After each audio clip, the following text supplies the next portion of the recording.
What is up, friends and fellow off-roadians? I got a little situation come into the shop that was too good not to share, so I thought I'd take a little video.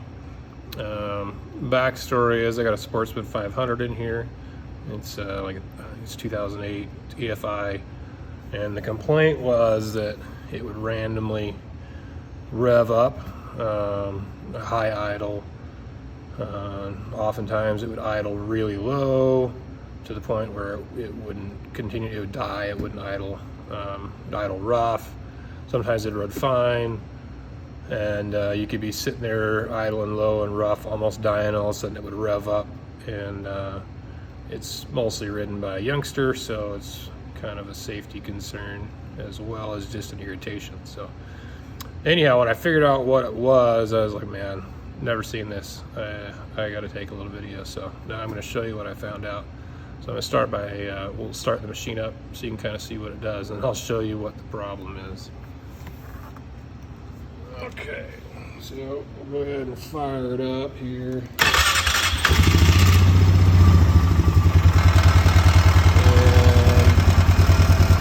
Well, it seems like it idles halfway decent.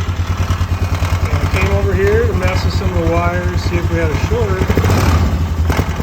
And put a little pressure. And sometimes it'll rev up. Sometimes it dies. And I notice how much it moves. So, you look down. Pretty hard to see, but you got intake manifold bolt should be there, another one over here. Both of those bolts are missing, so there is nothing actually holding the intake onto the motor. It's just sitting there, so it's literally just pulling away from the head, moving all around. And it actually still ran halfway decent. I can't believe that ran at all.